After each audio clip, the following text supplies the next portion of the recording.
నెల్లూరులో వైఎస్ఆర్ కాంగ్రెస్ పార్టీ యువజన విభాగం ఆధ్వర్యంలో సంవత్సరం రోజుల కూటమి పాలన ఏ రకంగా అయితే నిరుద్యోగులను యువకులను విద్యార్థులను మోసం తెలిపినటువంటి ఇక్కడున్న యువకులకు విద్యార్థులకు అలాగే వైఎస్ఆర్ కాంగ్రెస్ పార్టీ నాయకులకు విద్యార్థి విభాగం నాయకులకు యువజన విభాగం నాయకులకు ఇక్కడ ఉన్నటువంటి పెద్దలకు అందరికీ ముందుగా నా ధన్యవాదాలు కృతజ్ఞతలు తెలుపుకుంటున్నాను. ఈ ప్రజాస్వామ్య దేశంలో ఎప్పుడైనా కూడా ప్రభుత్వం తప్పు చేస్తేనో లేదా ప్రభుత్వం మోసం చేస్తేనో ఆ ప్రభుత్వాన్ని ప్రశ్నించే అధికారం ప్రతి ఒక్క పౌరుడికి ఉంటుంది. దాంట్లో కూడా ముఖ్యంగా ప్రతిపక్ష పార్టీకి ఆ బాధ్యత చాలా ఎక్కువగా ఉంటుంది. Voice of poor, voice of voiceless అంటారు. కాబట్టి దాంట్లో భాగంగానే ఈరోజు ప్రతిపక్షం ఏదన్నా కూడా అధికార పార్టీ చేసిన తప్పులను మోసాలను ఎత్తి చూపిస్తే ఈరోజు రాష్ట్రంలో వెంటనే కేసులు కట్టడం, బెదిరించడం, భయపీయడం, జైల్లోకి ఎత్తడం, పీటీ వారెంట్లు వేయడం, ఒక 5-6 నెలలు ఇళ్ళకు రాకుండా అన్ని స్టేషన్లు తిప్పడం, ఇదే జరుగుతూ ఉంది ఈరోజు రాష్ట్రం అంతా కూడా. ఎందుకు నేను మీకు అందరికీ ఈ మాట చెప్తున్నానంటే, చంద్రబాబు నాయుడు గారు ఒక మేనిఫెస్టో ఇచ్చినారు సూపర్ 6 అని. సూపర్ 6 అని ఇచ్చిన తర్వాత ఉన్నట్టుండి మొన్న ఒక ప్రెస్ మీట్ పెట్టి అన్ని ఇచ్చేసిన అన్నాడు. రాష్ట్రంలో ఉండే జనాలు టీవీ చూసి ఆడవాళ్ళందరూ కూడా ఒకరి ముఖాలు ఒకరు చూసుకుంటారు. నీకు పడి నాకేమైనా పడలేదా, లేదా పడితే నేనేమైనా చూసుకోలేదా? ఎందుకు మీకు అందరికీ ఈ మాట చెప్తానా అంటే, వైఎస్ జగన్మోహన్ రెడ్డి అనే ఒక్క వ్యక్తిగాన ఈ రాష్ట్రంలో లేకపోతే ఈ రాష్ట్రంలో చంద్రబాబు నాయుడు ఏ ఒక్క పథకము ఇయ్యడు, ఏ ఒక్క డెవలప్మెంట్ కార్యక్రమము చేయడు, ప్రజలకు ఒక్క రూపాయి కూడా ఇయ్యడు. ఆయన ఆడిందే ఆట, పాడిందే పాట. ఎందుకు నేను మీకు అందరికీ ఈ మాట కూడా చెప్తానా అంటే, మా జగన్మోహన్ రెడ్డి గారికి ఈ తెలుగుదేశం ప్రభుత్వానికి పోలికనే లేదు. జగన్మోహన్ రెడ్డి లాగా 10 రోజులు పరిపాలించినా ఒకటే, చంద్రబాబు నాయుడు మాదిరిగా 10 టర్ములు పరిపాలించినా ఒకటే. ఎందుకురా అంటే, జగన్మోహన్ రెడ్డి గారు ఎంత ధైర్యంగా నిర్ణయాలు తీసుకున్నారంటే, సచివాలయాలు కట్టాలనుకున్నాడు, కట్టినాడు. ఆర్బీకేలు కట్టాలనుకున్నాడు, కట్టినాడు. హెల్త్ సెంటర్లు కట్టాలనుకున్నాడు, కట్టినాడు. మెడికల్ కాలేజీలు నిర్మించాలనుకున్నాడు, నిర్మించినాడు. 3 లక్షల కోట్లు ప్రజల అకౌంట్లలో వేయాలనుకున్నాడు, వేసినాడు. కానీ ఈడ చంద్రబాబు నాయుడు ఏదైనా పని చేయాలంటే వెంటనే పవన్ కళ్యాణ్ చూడాలి, చేద్దామా వద్దా అంటాడు. మళ్ళీ పవన్ కళ్యాణ్ ఏదైనా పని చేయాలంటే వెంటనే చంద్రబాబుని చూస్తాడు, చేద్దామా వద్దా అని. వాళ్ళిద్దరు ఏదైనా పని చేయాలంటే వెంటనే మోడీని చూసారు, చేద్దామా వద్దా అని. అంటే వీళ్ళు ఏ నిర్ణయం కూడా సొంతంగా తీసుకోలేకున్నారు. ఈరోజు వీళ్ళు ఏదైనా ఒక స్కీమ్ పెట్టినారంటే ఖచ్చితంగా దాంట్లో స్కామ్ ఉంటుంది. గతంలో హ్యాపీ సండే, దోమల పైన దండయాత్ర, ఇప్పుడు రీసెంట్గా ఏంద్రా అంటే యోగాంధ్ర. ఎవరైనా చంద్రబాబు నాయుడు గారి దగ్గరికి పోయి, సార్ మాకు ఫీజు రీఎంబర్స్మెంట్ ఏమైంది సార్ అంటే, ఊపిరి గట్టిగా పీల్చండి, స్లోగా వదలండి అంట. నిన్న యోగాంధ్రకు ఎంత ఖర్చు పెట్టినారన్నా? ఇప్పుడు ఎంత అప్డేట్లో ఉంటారు చూడండి మీరే జనాలు. 300 కోట్లు ఖర్చు పెట్టి ఆడపోయి చూసే మ్యాట్లు లేవు, యోగా ఆసనాలు వేసేటోళ్ళు లేరు, ఏపిచ్చేటోళ్ళు లేరు.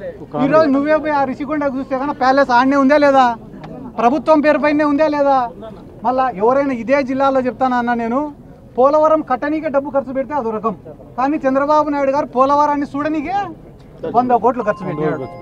దీని గురించి ఏ ఒక్క ప్రజా సంఘాలు, మేధావులు, మీడియా ఛానళ్ళు ఎందుకన్నా చర్చ జరగడంలో ఈరోజు రాష్ట్రంలో. ఒక పక్కన ఈ నిరుద్యోగ భృతి, ఫీజు రీఎంబర్స్మెంట్, వసతి దీవెన, ఉద్యోగాలు, వీటి గురించి మాత్రమే కాదన్నా మేము మాట్లాడేది. పవన్ కళ్యాణ్ గారు ఉన్నారు, ఆయన నమ్మి ఈ ప్రాంతంలో ఉండే ఎంతోమంది యువకులు ఒక జనసేన జెండానే కాకుండా తెలుగుదేశం జెండా పట్టుకున్నారు, బీజేపీ జెండా పట్టుకున్నారు. ప్రతి నియోజకవర్గంలో 100 మంది యువకులకు ఒక్కొక్క యువకునికి 10 లక్షల రూపాయలు ఇస్తామనేది ఎవరు? ఇదే పవన్ కళ్యాణ్ గారే కదా. దాని గురించి ఎందుకు ఎవరు కూడా ఈరోజు మాట్లాడే పరిస్థితి లేదు, ప్రశ్నించే పరిస్థితి లేదు. మేము ఫైనల్గా అర్థం చేసుకునేది ఏమరా అంటే, జగన్మోహన్ రెడ్డి గారు మాకు మాట చెప్పినాడు, ప్రజలపైన నమ్మకం పెట్టి మనం ఎలక్షన్లు చేయాలా అన్నారు. కానీ చంద్రబాబు నాయుడు గారు ఏమంటున్నారంటే, ప్రజలని నమ్మిస్తూ ఎలక్షన్లు చేయాలంట. ప్రజలను ఒక్కసారి నమ్మిస్తూ ఉండాలంటే ఎలక్షన్ల వరకు. రేపేస్తా, ఎల్లుండేస్తా, ఇంకో 3 రోజులకి వేస్తా, ఉన్నట్టుండి అన్నీ వేసేసినాం, ఇంకా నన్నేం అడగద్దండి అని చెప్తున్నాడంట. దయచేసి ఒక్క మాట రాష్ట్ర ప్రజలు కూడా ఆలోచన చేయండి అన్న. ఈ రాష్ట్రంలో ఎంతో క్రైమ్కు పాల్పడింది, ఫ్యాక్షన్ రాజకీయాలను ఎంకరేజ్ చేసింది, గ్రూప్ రాజకీయాలను ఎంకరేజ్ చేసింది, ఫైనాన్షియల్ క్రైమ్ చేసింది నారా చంద్రబాబు నాయుడు గారు. 2 ఎకరాలతో మొదలైన ఆయన ప్రస్థానం ఈరోజు 2 లక్షల కోట్లకు పడగలెత్తింది. 2 లక్షల కోట్లకు ఆయన ఎదిగిన తర్వాత ఏ పార్టీతో అయినా ఆయన లింకులో ఉంటాడు, కాంగ్రెస్తో అయినా లింకులో ఉంటాడు, బీజేపీతో అయినా లింకులో ఉంటాడు. ఆయన పైన ఎంక్వైరీలు పడకుండా చేసుకుంటాడు, ఆయనకి ఏ ఇబ్బంది రాకుండా చేసుకోవడంలో ఆయన సిద్ధహస్తుడు, దిట్ట. కానీ ఆయన జీవితంలో ఒకే ఒక్కడు ఆయన చేసిన తప్పులను ప్రశ్నించినాడు. ఎవర్రా అంటే జగన్మోహన్ రెడ్డి. చంద్రబాబు నాయుడు గారు మీరు చేసింది తప్పు, మీరు చేసినది అవినీతి, మీరు చేసింది దోపిడీ, ఎన్నో హత్యా రాజకీయాలు మీరు చేసినారని చెప్పి ప్రశ్నించి ఆయన పైన స్కిల్ డెవలప్మెంట్ కేసులో ఆయన 52 రోజులు జైల్లో వేస్తే ఏ రకంగా చిత్రీకరించినారు తెలుసా అన్న? ఒక నెల్సన్ మండేలా, ఒక మహాత్మా గాంధీ, ఒక భగత్ సింగ్ ఎట్లవే 50 రోజులు లోపల వేసినట్టు బిల్డప్ బయట 2 లక్షల కోట్ల అవినీతి చేసినోడిని లోపల వేసాడని ఏ ఒక్కడు కూడా మాట్లాడలే అన్న. కానీ ఒక్క మాట అడుగుతా, మీరే చెప్పండి అన్న, ఎవరైనా ఈరోజు రాష్ట్రంలో ఒక పొట్టకూటికి గతి లేని వాళ్ళు, ఒక పూట భోజనం చేయలేని వాళ్ళు జగన్మోహన్ రెడ్డి గారి పైన అభిమానంతో, వల్గర్గా పోస్టులు పెట్టిన వాళ్ళని ఏమైనా చేసుకోండి, జగన్మోహన్ రెడ్డి గారి పైన అభిమానంతో ఒక్క పోస్టింగ్ పెడితే గాన సోషల్ మీడియాలో ఒకటే కంప్లైంట్ పైన 20 స్టేషన్లు తిప్పుతున్నారు, ఒకటే కంప్లైంట్ పైన 30 జైలు తిప్పుతున్నారన్న. ఒక పొట్టకూటికి గతి లేనివాడు, ఒక అమాయకుడు, కేవలం వైఎస్ఆర్ కుటుంబం పైన అభిమానం ఉంటే చాలు వాళ్ళని ఎత్తుకవి జైల్లో పెడతారే. ఏ ప్రజా సంఘాలు మాట్లాడలే, ఏ మేధావులు మాట్లాడలే. ఎందుకంటే డబ్బులు ఉండేటోడికి ఒక న్యాయం, డబ్బు లేనోడికి ఒక న్యాయం. ఇవన్నీ చూపించే మీడియా వాళ్ళు కూడా ప్రశ్నించాలని చెప్పి నేను కోరుకుంటూ, ఎందుకంటే గాన జగన్మోహన్ రెడ్డి అనే ఒక్క వ్యక్తి కానీ లేకపోతే అన్న, మీరు మళ్ళీ ఈ పాయింట్ రాసి పెట్టుకోండి, ప్రశ్నించే జగన్మోహన్ రెడ్డి ఒక్కడుగానే లేకపోతే ఈ రాష్ట్రంలో ఉండే ప్రజలకు నిన్న మొన్న ఒక పథకం వేసినాడు, ఏందన్నది తల్లికి వందనం. కానీ మా గ్రామాలలో ఈ రోజుకి కూడా దాన్ని అమ్మఒడి అంటారు.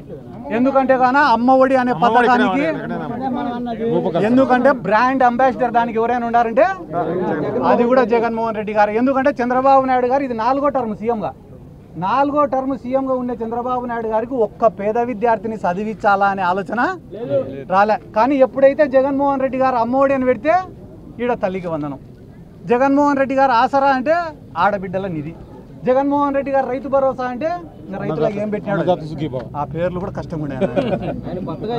కాబట్టి ఇవన్నీ ఈరోజు కలెక్టర్ గారికి కూడా రిప్రజెంటేషన్ ఇవ్వడం జరిగింది. ఈ రాష్ట్రంలో 2,50,000 మంది వాలంటీర్లు ఉద్యోగాలు కోల్పోయి ఇంటి దగ్గర కూర్చొని ఉన్నారు. ఈ రాష్ట్రంలో దాదాపుగా బివరేజ్ కార్పొరేషన్ ద్వారా ఎవరైతే ఉద్యోగాలు సంపాదించుకున్నారో వాళ్ళు ఒక 18,000 మంది ఉద్యోగాలు పోగొట్టుకొని ఉన్నారు. అలాగే ఎండియూ వెహికల్స్ వాళ్ళు కూడా దాదాపు 10,000 మంది ఉద్యోగాలు పోగొట్టుకున్నారు. ఇంతమంది జీవితాలతో చెలగాటమాడుతున్న ఈ ప్రభుత్వం ఇప్పటికైనా కనువిప్పు కలిగి మేల్కొని కక్షపూరితమైన రాజకీయాలు, రివెంజ్ రాజకీయాలను పక్కన పెట్టి ఏవైతే వాగ్దానాలు చెప్పి అధికారంలోకి వచ్చినారో వాటిని ఫుల్ఫిల్ చేయాలని చెప్పి మనస్ఫూర్తిగా కోరుకుంటూ, ఈ కార్యక్రమాన్ని ఇంత విజయవంతంగా జరిపించినటువంటి ఈ జిల్లా నాయకులకందరికీ, విద్యార్థులకందరికీ, మా యువజన విభాగం అధ్యక్షులు నాని గారికి అందరికీ కూడా మరొకసారి నా ధన్యవాదాలు తెలుపుకుంటూ సెలవు తీసుకుంటాను. Please subscribe .news